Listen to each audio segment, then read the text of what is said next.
Hey, Zach Clark here. Listen, the number one barrier to sustainability for your organization is your use of time. Let me explain. The number one barrier of sustainability in your ministry organization is your use of time as a leader. Now, what do I mean by that? So sustainability in an organization is all about having the numbers, right? It's the number of people to serve, the dollars coming in to be able to do what you want to do, the number of donors growing, the number of people committed significantly growing.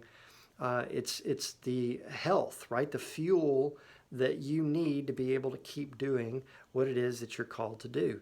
If you're a business, if you're a small business, in particular, sustainability is all about the same things. Do we have enough customers coming in, enough new clients? Do we have cash flow happening? All these various things.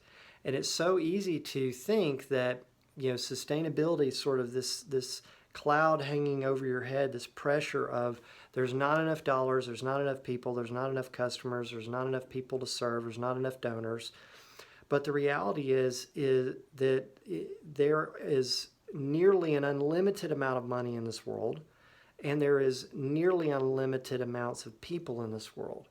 And the number that you are currently reaching versus the potential for you to reach, we can agree is vastly different. There's a huge gap between the number of people who currently know about your organization, are invested in what you're doing, and the number of people who could actually invest in it and be interested in it if they were hearing about it. So the barrier is your use of time. Let me give you a great example. I was talking with a leader recently who said, I just am really afraid that we have tapped out our county. We've really reached all the Christian people in our county who would relate to our work and be willing to give. I just don't think there's any more people in our county with resources at the level that we need to be able to see them giving significantly. I said, oh, okay, really? Well, let me ask you a question first.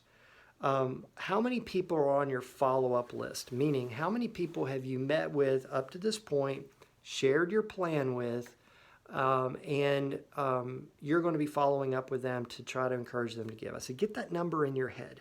So you do the same. Go ahead and get that number in your head. How many people have you met with up to this point who have heard your plan, understand your vision, who you are hopefully moving toward cultivating them making a giving decision at some point? So get that number in your head. Now, in the case of this leader, I said, okay, you've got that number in your head. Now, let's look up the population in your county. The population in your county. And in this person's case, there were nearly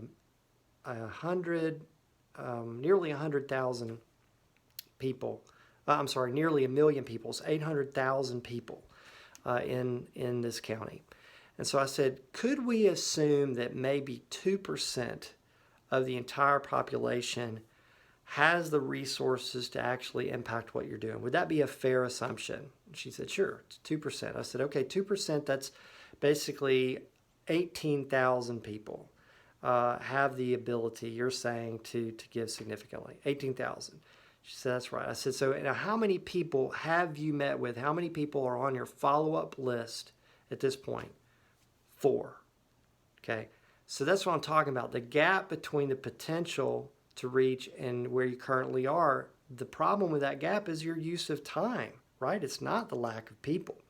So I said, let's be tougher. Let's say it's the 1%. That it's only Christians and a certain amount of income, and they're giving people. Let's say it's 1%. Well, that's what, 9,000 people compared to 4 on the follow-up list. Let's go half of 1%, right? That's 4,500 people. So do not let, and we all do this, we let this story get in our heads that we're somehow reaching everyone that cares, reaching everyone that's capable. They all are hearing from us, but they don't get it. And there's not enough time, there's not enough people, and there's not enough money. And that is a lie. That is a lie from the enemy that works against us. So change your use of time, and you will change the future sustainability of your organization. Change your use of time, you will change the future sustainability of your organization.